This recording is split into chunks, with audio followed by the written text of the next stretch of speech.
Assalamualaikum warahmatullahi wabarakatuh. Perkenalkan kembali saya Gevren Elia dengan NIM 40224653147 dari kelas kerjasama 3D. Di sini saya akan menjelaskan job sheet tugas ke-11 ya, yaitu kontrol PID motor DC menggunakan platform IO. Wah, di sini kita akan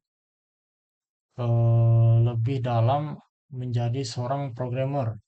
Oke, di sini saya akan menjelaskan mungkin lebih sedikit ke job sheet-nya karena tugas ini baru diberikan. Jika ada extend waktu tambahan, akan saya kerjakan lagi dan akan saya dalami lagi bagaimana menjadi seorang programmer. Kece juga ya, selain menjadi eh, mendesain spare part, kita juga menjadi seorang programmer. Oke, baik tanpa berlama-lama lagi, kita masuk ke pembahasannya. Oke, pada materi ke-11 ini, tugas ke-11, yang harus kita eh, instalasi yaitu di sini. Di sini kita menginstalasi VS Code plus Copilot AI, Cursor AI, Windsurf AI wajib diinstal tiga editornya.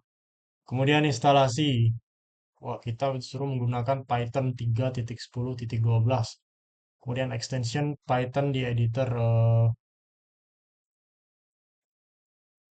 Berhubung dari saya minim pengalaman tentang coding-coding, mungkin nanti akan saya pelajari lebih lanjut. Dan di sini kita disuruh menginstalasi extension platform IO untuk embedded programming. Oke, next.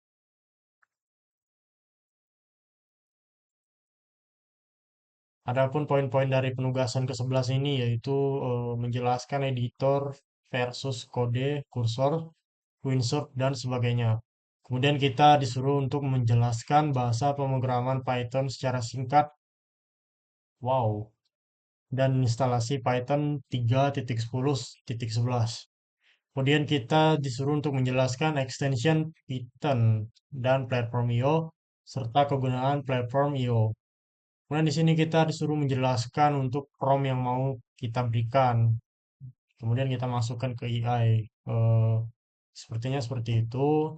Kemudian kita menjelaskan hasil program Arduino Mega 256 Control PID motor DC yang kita gunakan kemarin menggunakan ini, menggunakan coding ini, coding dari bahasa pemrograman Python ini. Kemudian hasil pemrograman user interface control PID motor DC. Kemudian kita disuruh menjelaskan penggunaan dan percobaan kontrol motor DC.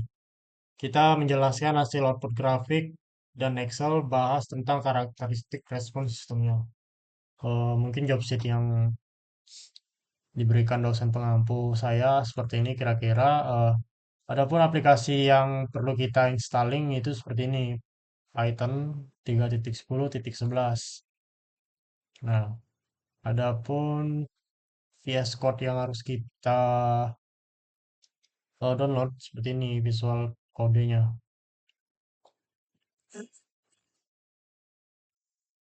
Adapun Windsurf AI yang harus kita download yaitu seperti ini kira-kira percobaannya.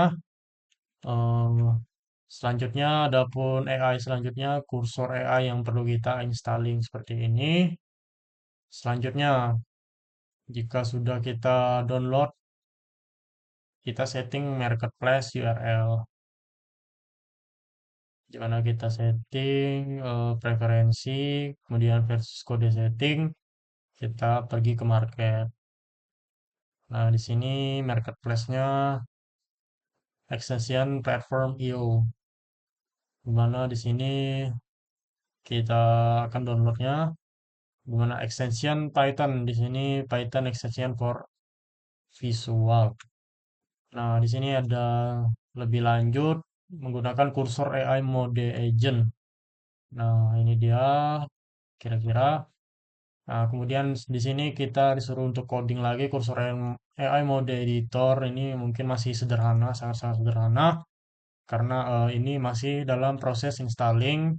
Dimana Jobdex ini jobsit yang diberikan oleh dosen pengampu saya masih dalam tahapan installing bahasa pemrograman dari Python. Adapun platformnya yaitu platform IO di mana kita build and upload. Nah, di sini program PID motor diisi dan usernya yaitu interface Python Qt5. Di sini prom tersebut yaitu buatkan kontrol PID Arduino Mega 2560 pin 5CW pin 6CCW. Nah, di sini kemudian ada promnya encoder pin 2 dan pin 3. Kemudian promnya lagi PID anti win up min 255 dan 255. Selanjutnya promnya ada opsi kontrol kecepatan dan kontrol posisi. Kemudian untuk selanjutnya promnya ketika ganti kontrol posisi, posisi dinolkan. Kemudian prom selanjutnya kecepatan raw atau asli dari time sampling sampai kecepatan filter moving. Average, kecepatan filter LPF, kemudian kecepatan per second. Ketika K integral 0 maka integral 0, begitu juga untuk K proporsional Pi dan Q di GUI Python Qt5.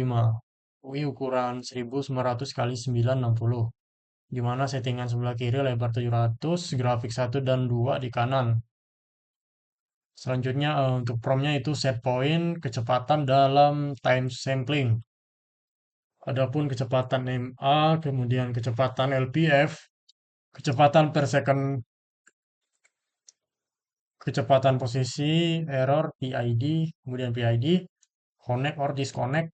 Kemudian kita promnya pilih port, refresh, start, stop jadi satu, clear grafik.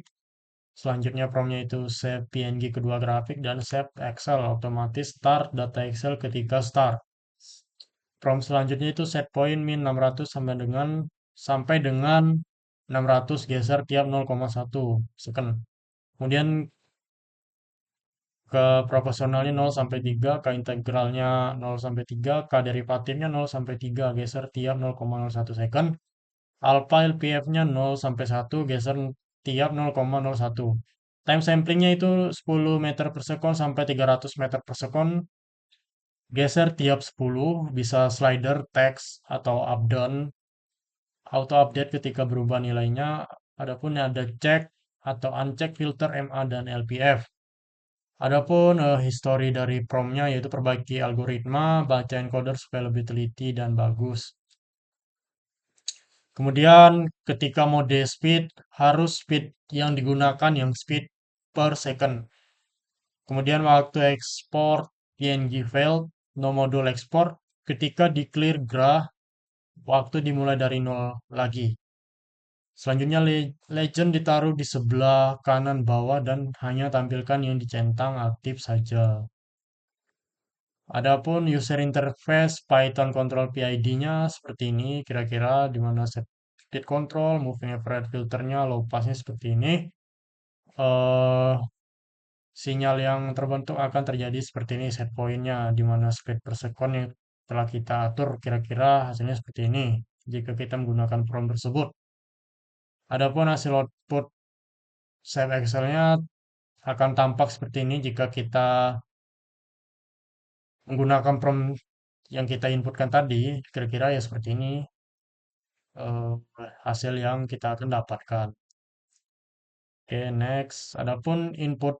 Adapun output save dari gambarnya PNG-nya kira-kira seperti ini tadi. Nah, di sini ada tambahan embedded dan UI. Tambahan program untuk otomatis menampilkan karakteristik respons sistemnya. Yang pertama delay time, yang kedua rise time-nya, kemudian yang ketiga time-nya, yang keempat yaitu settling time, yang kelima ada maksimum overshoot-nya, yang keenam ada error steady state-nya. Nah, kira-kira guys sampai segitu saja job sheet yang diberikan oleh Pak Rofik Cahyo Prayogo STMT yang dia berikan pada kami.